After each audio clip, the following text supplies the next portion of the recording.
Today I'm going to introduce you to the performance management system within PeopleHR. So there's actually two types of performance management that you can do within People. The first one is called appraisal management, and appraisal management is available in all of our packages, right from the starter all the way through to the elite package.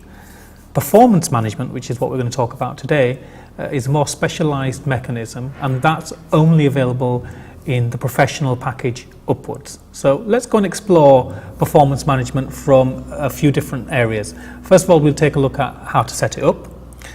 Then we'll see how employees interact with it and how managers interact with it. And then we'll actually see the type of results that we can pull out of the performance management reviews and use them in our company decision, company improvement sessions, so we can create a continuous feedback loop. Okay. So if I pop into the settings area, then what we can actually do is define the different types of performance reviews for different locations, departments and job roles. So I'll click on the performance setting, and here we can see my sample data. I've got 5 set up. I've got one set up just for the senior management team, the directors. So I've got one set up for everybody who's in the London area, and I've got one set up for managers, but only if they've got this specific job role. So if I click into there and edit it to have a look, a deeper look, what I've actually done on this performance review is I've decided that I want some ratings in the different segments, and I'll explain those in a moment. I've also explained what those ratings are, and I can have up to 10 different ratings if I wanted to. And then I've actually got 3 segments. I've got core segments, which is the question to ask everybody. I've got job role segments, which is questions which are specific to the job role. And I've actually got 360 segments, so this is to ask the employees' peers about feedback as well. Within each segment, I can have up to 5 questions. So, for example, in the creativity and innovation, I've actually got 3 questions defined. And if I have a quick look at those,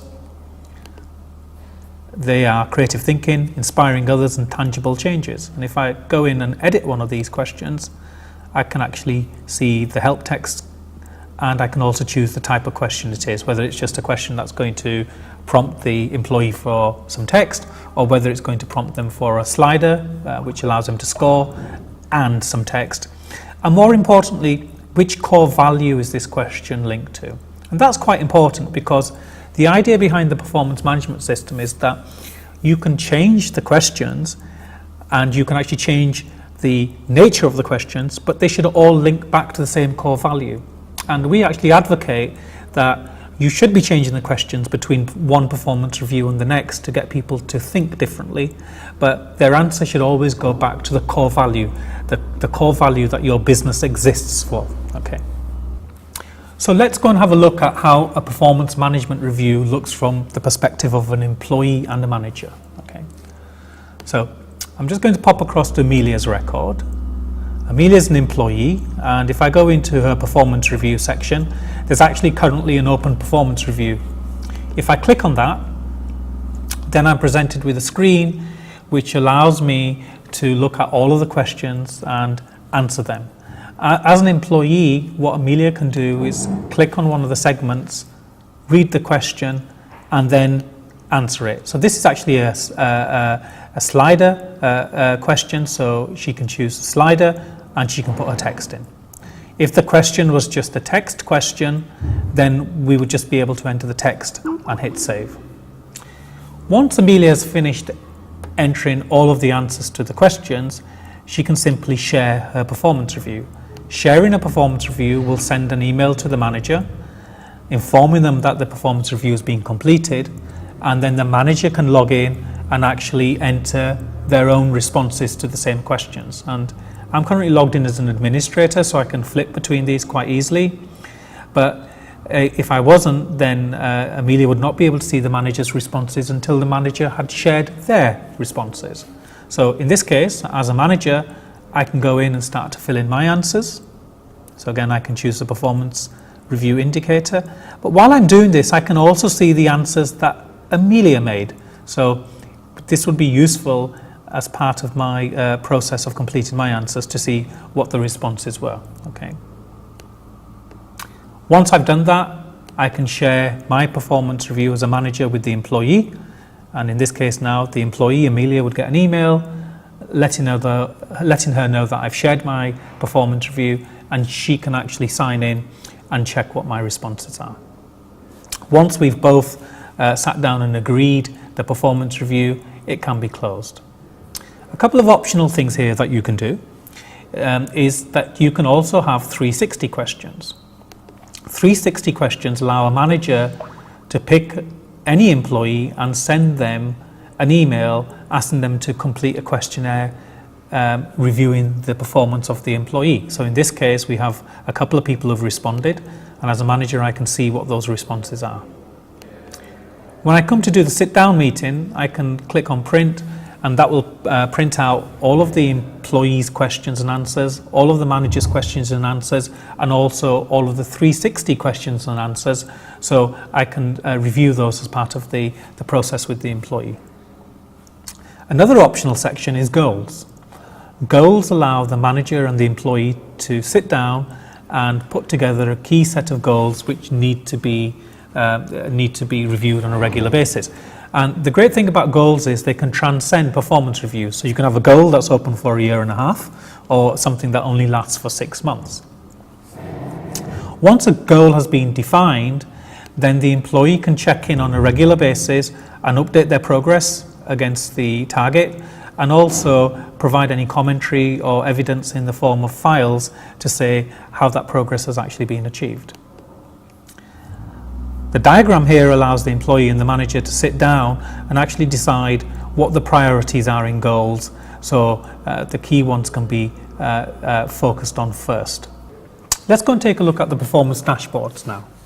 The performance dashboards are available to managers, and if a manager was looking at a performance dashboard, they would see the details for all of the people who report to them. And they're also available to administrators. If an administrator is looking at the performance dashboard, then they'll see everybody. There's actually 4 screens to the dashboard. The first one just gives us an overview of what's actually taking place in our performance review.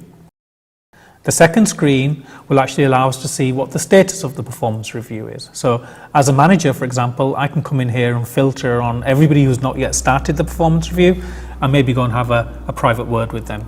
Of course, I don't need to chase them up because the system will be sending them emails reminding them that they need to start their performance review, they need to share it. But if I wanted to have a quick view of who hadn't yet done this, I could use this screen. The third screen is really the most interesting, because remember we mentioned at the beginning that each question linked back to a core value. This is where we can actually see what the score is against some of those core values, some of those core strengths.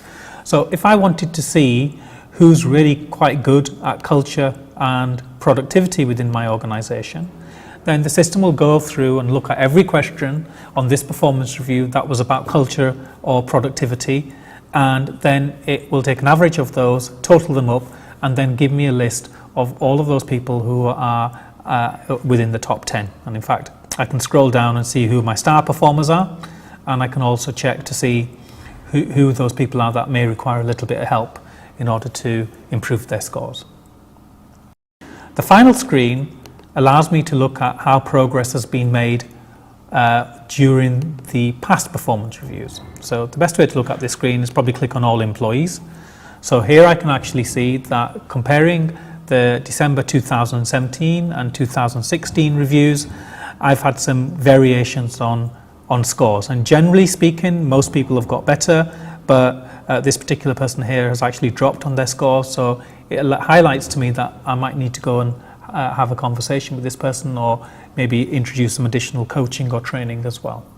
And in fact we can see that across all employees. We can zero in on those people who have performed the worst, those who are the most consistent, and of course who our top improvers are as well. And again, remember this screen is available to managers for their own team or for administrators looking at everybody. And all of the data you collect, regardless of what it is, you can of course go into the query tool and you can write your own queries. So if there's any type of analysis that you want to do, segmentation, then it's very easy to do using the query tool itself. So thanks for taking the time for watching the performance review explanation. I hope that was useful. Please check some of the other videos that we've got as well.